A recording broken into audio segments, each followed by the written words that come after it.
Ji, once again welcome to Sabrang. और आज सारा दिन पार्लियामेंट के अंदर क्या होता रहा और पार्लियामेंट के बाहर क्या होता रहा है। अंदर इत्तेहादी और पीटीआई के जो कारकुन हैं, मेंबरान हैं, वो वोट देते रहे, वोट ऑफ कॉन्फिडेंस वज़ीर आज़म को, और वज़ीर आज़म साहब वोट ऑफ कॉन्फिडेंस लेते रहे। लेकिन बाहर क्या होता रहा है, पीटीआई के जो कारकुन थे, वो बहुत तादाद में मौजूद थे, और जो मुस्लिम लीग के जो मुस्लिम लीग नून के रहनुमा हैं, वो भी वहाँ पर मौजूद थे। लेकिन बड़े अफ़सोस के साथ कहना पड़ता है कि ना तो कारकुन आपे में रहे और ना ही लीडरान नून लीग के आपे में रहे। इस तरह एक-दूसरे से लड़ते रहे जैसे बच्चे लड़ते हैं, पतंग लूटने वाले बच्चे नहीं होते, ऐसे लड़ते रहे। लातों और मुक्कों का यानी कि खूब इस्तेमाल रहा। मुझे समझ नहीं आती कि आपको याद होगा कि मुस्लिम लीग नून के जो लीडर हैं जनाब मियाँ नवाज़ शरीफ साहब, उन्होंने एक प्लान के तहत सुप्रीम कोर्ट पे हमला भी किया था, जजों की पिटाई भी हुई थी उसमें। तो क्या ये सिलसिला जो है मज़ीद ख़राब होता जा रहा है हमारी सियासत में? इस पे हम बात करेंगे, क्योंकि साबिक़ वज़ीर-ए-आज़म होने के बावजूद आज लातों और घूसों का उन्होंने इस्तेमाल किया, और उनके साथ मुसद्दक मलिक जो हैं वो भी पेश रहे, और फिर उसके बाद प्रेस कॉन्फ्रेंस में खूब एक-दूसरे को लताड़ा उन्होंने। एनी हाउ, इस पर हम बात करेंगे। आज हमारे साथ all the way from Islamabad जनाब इफ्तिखार चौधरी साहब हैं, जो कि तज़िया करेंगे कि जो आज vote of confidence Imran Khan को मिला है, क्या उनकी वज़ारत जो है अगले 2 ढाई साल के लिए मज़बूत हुई है, या फिर ये जो अपोज़िशन है एक बार खड़ी हो जाएगी। जी, अस्सलाम वालेकुम इफ्तिखार भाई। वालेकुम सलाम काई साहब। इफ्तिखार भाई, आज ये मैदान जंग बना रहा है पार्लियामेंट के अंदर, क्योंकि अपोजिशन तो थी नहीं। मौलाना फजल रहमान साहब ने कह दिया था कि कोई पीडीएम का जो पार्लियामेंटेरियन है वो इस वोट ऑफ कॉन्फिडेंस में नहीं जाएगा। लेकिन बाहर मैदान जंग बना रहा है। हमारी सियासत में ये जो लातों और घूसों का ये जो माहौल है, ये कब खत्म होगा? क्या ये जो हमारे लीडरान है, सियासी लीडरान है, इनको चाहिए कि कारकुनों को कुछ सिखाएं और खुद भी कुछ सीखें? देखें, ये जो आप बात कर रहे हैं ना कि मौलाना फजल रहमान साहब कह रहे थे कि हमारा पीडीएम का कोई नहीं गया था। ठीक है, पीडीएम का कोई नहीं गया था, लेकिन मोहसिन दाड़ जिसको मौलाना ने बाहर निकाला था, आपको याद होगा, तो मोहसिन दावड़ जो थे वो उसमें मौजूद थे कौमी असेंबली में, वोट ऑफ जी, जी, और कॉन्फिडेंस परवेज़ में परवेज़ खटक साहब उनके साथ बैठ के गपशप भी लगा रहे थे। गपशप कर रहे थे वो, लेकिन उन्होंने जी, वोट शोट कोई नहीं डाला उनके खिलाफ। यानी जो वो सिर्फ, मेरा अच्छा। ख्याल है, वो मौलाना को सबक सिखाने के लिए आए थे कि भाईजान मैं आ रहा हूं। अच्छा, सेकेंडली जो आप बात कर रहे हैं कि ये जो शायद खकान अब्बासी पतंग लूटने आ गए थे, तो कहने का मकसद ये है कि आप देखें कि उनका स्टेचर देखें कि वो एक प्राइम मिनिस्टर रहे हैं, फिर मरियम औरंगजेब, फिर एहसन इकबाल, ये सारे मिनिस्टर्स हैं। ठीक है ना। अब जी, वो बिल्कुल। बच्चे हैं जो वर्कर्स हैं पीटीआई के, जो स्ट्रीट से आए हैं उठ के। मैं खुद क्योंकि वहां पे गया हुआ था, तो मैंने खुद देखा कि वो चीनी चोर आटा चोर के नारे लगाने शुरू कर दिए मरियम औरंगजेब ने। फिर उसके बाद एहसन इकबाल ने भी इस किस्म की बातें शुरू कर दी, और रोहेल असगर इंतहाई गंदी गंदी गालियां दे रहा था। ठीक है ना। जी, और बिल्कुल, फिर बिल्कुल। आप खुद देखें, वो बीप की आवाज आएगी अगर आप वो वीडियो सुनेंगे। तो उसके अलावा ये जो शायद खकान अब्बासी है, वो तो ऐसे कर रहे थे कि मैं तुम्हारी ऐसी की तैसी, तुम करो तो एम्बुलेंस में जाओगे वापस। तो आप मुझे बिल्कुल, ये बिल्कुल। बताएं कि जब उनको पता था कि डी चौक में पीटीआई के वर्कर्स आ रहे हैं, तो उनमें आपको क्या तकलीफ थी कि वहां पे उनके अंदर जाके प्रेस कॉन्फ्रेंस करने की? आप इतने ज्यादा बड़े बदमाश हैं, या वो जो है शहजादे हैं। तो ये जो सिलसिला था, उनको चाहिए आप मुस्लिम लीग नून के किसी चले जाते, ऑफिस उनका इधर इस्लामाबाद में है, मीडिया हाउस है, पीपल्स पार्टी का मीडिया हाउस है, वहां पे चले जाते। लेकिन ये नून बिल्कुल के सही। लोग आए थे, वो नहीं आए थे, लेकिन पीपल्स लेकिन पार्टी वाले नहीं आए थे। देखिए इफ्तिखार भाई, जी, यहाँ तो ये सवाल बनता है कि ये जो लीडरान हैं, इनको चाहिए कि अपने-अपने जो कारकुन हैं, उन पर कुछ काबू करें, उनको कुछ सिखाएँ, कोई खुद भी सीखें। कि ज ये जमहूरियत जी, तो जी। नहीं है कि आप सड़कों पे एक-दूसरे के हाथापाई और लड़ाई और मुक्के और लातें, ये सब कुछ करें। ये इनको भी चाहिए, लीडरान को भी।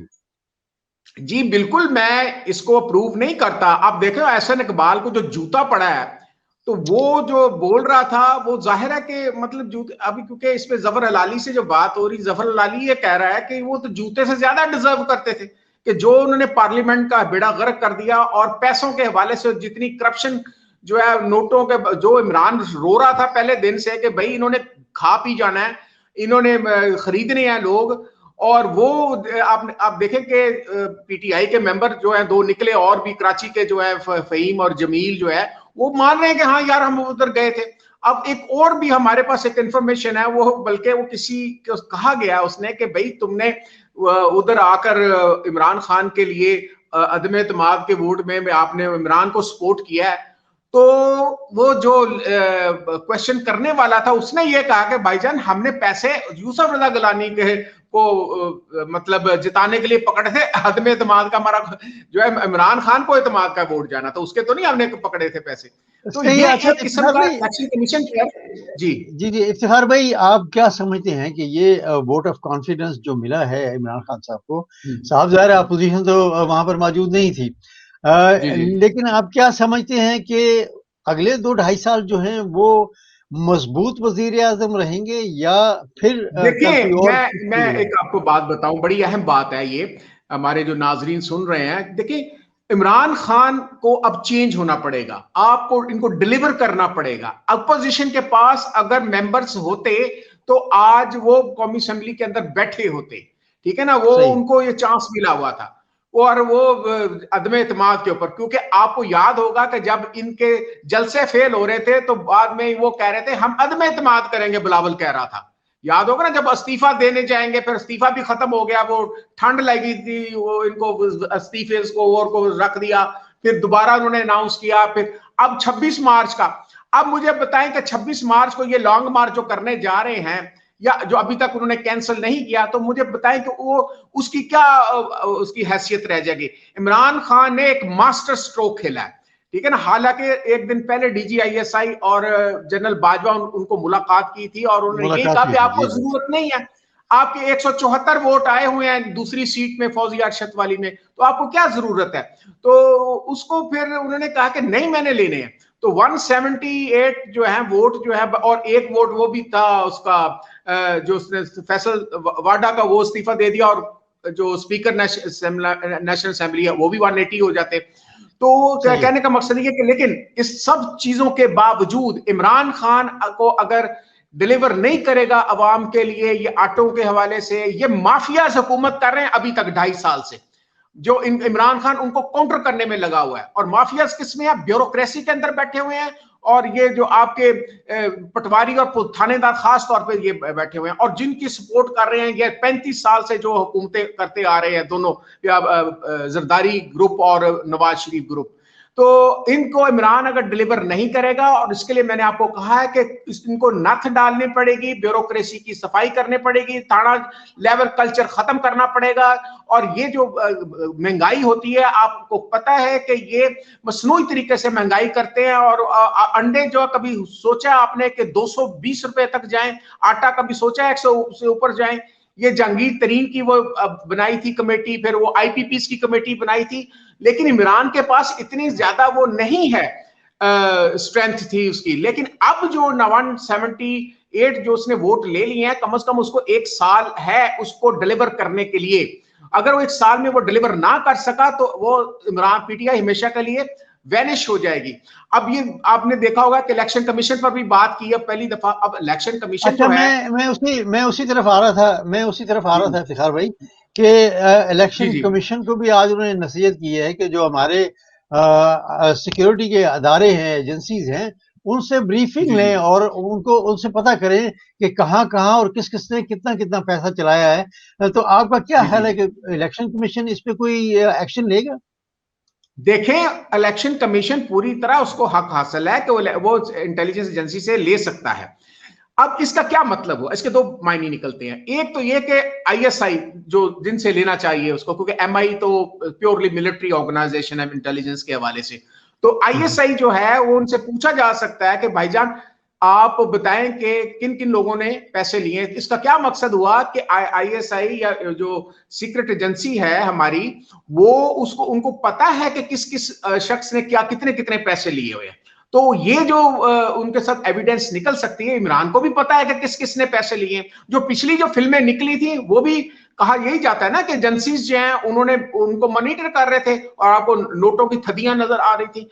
तो ये बिल्कुल उसने सही कहा है कि इमरान खान ने कि भाई इलेक्शन कमीशन को अगर कोई तकलीफ है, उन्होंने, क्योंकि जो सुप्रीम कोर्ट है उसने ये कहा था, ओपिनियन जब इन्होंने मांगा था कि आप टेक्नोलॉजी को इस्तेमाल कर सकते हैं।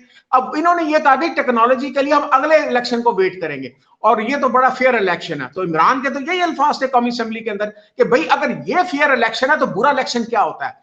तो कहने का मकसद ये है कि अब इस पर भी इतराजात हो रहे हैं सिकंदर सुल्तान पे। सिकंदर सुल्तान जो है वो दामाद है इसका सईद मेहदी का। सईद मेहदी, जी जी, हाँ जी, principal secretary to the prime minister. अब उसी का जो सईद मेहदी का जो बेटा है आमिर अली, वो इस्लामाबाद में उसके पास 2 पोर्टफोलियोज हैं। अब हमें हैरानगी होती है कि सिविल सर्विस दोनों क्या, एक सीडीए का चेयरमैन और दूसरा चीफ कमिश्नर इस्लामाबाद। अब दोनों इंतहाई इंपॉर्टेंट ओहदे हैं, तो क्या एक बंदा जो है वो 2 इंतहाई इंपॉर्टेंट ओहदे रख सकता है? और ये बड़ा स्ट्रेंज है। तो इस पर भी एतराज अब होना शुरू हो गया कि यार ये लोग जो है माफिया की तरफ पेनिट्रेट कर गए हैं, तो क्या ये पॉसिबल हो सकता है? तो इलेक्शन कमीशन के बारे में आज उन्होंने पेश की है यूसुफ रजा गिलानी को डिस्क्वालीफाई करने के लिए या उसके खिलाफ नोटिफिकेशन रोकने के लिए पीटीआई ने अब कर दिया है। तो पीटीआई जो है वो इस बात पर उन्होंने कहा कि जी इलेक्शन जो हुआ है उसमें धांधली हुई है, तो उस वक्त तक नोटिफिकेशन रोक दिया जाए जब तक इसकी इन्वेस्टिगेशन इलेक्शन कमीशन नहीं कर सकता। तो ये हमें इतना इंपॉर्टेंट बात है। दूसरा, इमरान खान के जी, अच्छा इफ्तिखार भाई, आप समझते हैं कि आने वाले दिनों में जो एहतसाब का अमल है और पुलिस में कुछ छांटी-मांटी होगी, ये जो एहतसाब का अमल है ये भी कुछ क्रॉस द बोर्ड जाएगा, और जो बिके हैं इनके लोग पीटीआई के, क्या उनके खिलाफ भी कुछ मतलब कि इमरान साहब लेंगे, जिस तरह के 2018 में उन्होंने उनको निकाल दिया था? आपका क्या ख्याल है? मेरा ख्याल सर ये है कि इमरान अभी वेट करेगा इसका सेनेट के चेयरमैन के इलेक्शन का। हालांकि इनमें वो नहीं शामिल हो गया। अभी अब्दुल सलाम अफरीदी के बारे में कहा जा रहा है, उसने इलेक्शन कमीशन ने कहा है, जो एमपी है उसने कहा कि मुझे 8 करोड़ रुपए की रिश्वत की ऑफर हुई थी, बाहर के टेलीफोन नंबर आ रहे थे। तो इलेक्शन कमीशन ने कहा कि आप सबूत पेश करें। लेकिन इमरान को यह पता है और उसने कह दिया कि 16 के करीब लोगों ने मेरे जो है वो वोट बेचे हैं, पीटीआई के वोट बेचे, क्योंकि पीटीआई को इमरान के नाम पर वोट मिला है, उसको नहीं एमपीए जो सिलेक्ट हुए थे। मेरा अब ख्याल है कि अगर ये इलेक्शंस के बाद सेनेट के इलेक्शन में इन्होंने सादक संजरानी को रख लिया है अपना उम्मीदवार, और इनकी कोशिश होगी कि ये वोट ना ले सके ये यूसुफ रजा गिलानी या उसको डिस्क्वालिफिकेशन की तरफ जाए, तो अब अगर इमरान परफॉर्म नहीं करेगा और इन लोगों को, जो 16 लोग हैं उनको किक आउट नहीं करेगा, जिन्होंने पैसे पकड़े हैं, वो ये जमहूरियत नहीं है। ये इसका मतलब ये है कि जिसके पास 10 अरब रुपया है, 20 अरब रुपया है, वो नोट फेंक के मार्केट से उठा ले। तो ये जो उसका था दावा था कि मैं इसको फ्री एंड फेयर इलेक्शन करवाऊंगा, क्योंकि इतने 40 साल से जो सेनेट के इलेक्शंस हो रहे हैं उनमें सब खरीदो फरोख्त हो रही थी। तो ये अगर इमरान नहीं करेगा, प्लस गवर्नेंस बेहतर नहीं करेगा, तो ये मार खाएगा और यानी सियासत के अंदर, और इसको फिर वो नहीं मिलेगा। दूसरी आखिरी सवाल है इफ्तिखार भाई, वो ये कि आप समझते हैं कि under the circumstances Imran Khan की जिंदगी को कोई खतरा हो सकता है? जी बिल्कुल खतरा हो सकता है। मैं यही पहले पिछली दफा भी मैंने कहा था, अंडर द सर्कमस्टेंसेस, क्योंकि अभी अगर ये इलेक्शन में ये जो अपना पेश कर देता है, बजट पेश कर देता है, और जो जून जुलाई के बाद, तो जो इंटरनेशनल एस्टेब्लिशमेंट है, देखें इनके सारे मामला फेल हो गए हैं। ये जो अपोजिशन के जो इंटरनेशनल एस्टेब्लिशमेंट है, इमरान खान के उस जो फ्रेम है ना, उसके अंदर वो उनकी फ्रेम में फिट नहीं आ रहा, तो उनकी जो जान को भी खतरा हो सकता है। एस्टेब्लिशमेंट जो है उनको चाहिए कि अपने प्राइम मिनिस्टर को तहफ़्फ़ुज़ दें, क्योंकि ये जो कभी नहीं चाहेंगे कि इमरान खान अपनी टर्म जो पूरी करे, और अगर ये टर्म पूरी करता है तो इनके लिए मामला जो है वो खत्म। आप मुझे देख लेंगे कि 26 मार्च को इनका जो लॉन्ग मार्च होने जा रहा है वो भी वो फेल होने जा रहा है। तो इनको ये चाहिए। आज शेख रशीद के साथ थोड़ी सी लड़ाई हुई है, वो उन्होंने सलाम नहीं लिया क्योंकि शेख रशीद साहब ब्लंग बांग दावे कर रहे थे कि ये हफीज शेख जो है मामला ही कोई नहीं, ऐसे खाम का वन साइडेड मुकाबला है। बिल्कुल बिल्कुल जी, इमरान खान ने सलाम नहीं लिया, आपने देखी होगी वो वीडियो कि वो उसके बारे में ये कहा जा रहा है कि आप ब्लंग बांग हवाई दावे मत करें, आप पॉलिटिकल एनालिस्ट हैं और इतने सालों से आप काम कर रहे हैं। तो मेरा जाती ख्याल ये है कि इमरान के जो इर्द गिर्द कुछ लोग हैं, वो जो माफिया के ही लोग होते हैं, उनको भी देखना पड़ेगा। और साथ ब्यूरोक्रेसी, जो पुलिस की आप बात कर रहे हैं, और डिप्टी कमिश्नर और जो तहसीलदार और ये जो पटवारी जो है, अभी तक वो कल्चर खत्म नहीं हुआ। मुझे पता है कि कुछ डीसी जो है वो डिनाई अपना कर रहे हैं। प्राइम मिनिस्टर के पोर्टल पर जो दरखास्तें आ रही हैं, मैंने आपको पहले भी कहा था कि 22-26 के करीब जो डिप्टी कमिश्नर ना, उनको शोकॉज नोटिस जारी किया था पंजाब के अंदर। तो पंजाब में ही यही ब्यूरोक्रेसी है, यही वोट डलवाती है, और ये पटवारी वोट डलवाता है, और ये जो थानेदार वोट डलवाता है। और मुझे पता है काफी लोगों, मैं बल्कि रिवील करूंगा नेक्स्ट किसी वीडियो में, ये कौन कौन से जो लोग हैं, ब्यूरोक्रेसी जो है वो आपने देखा नहीं है।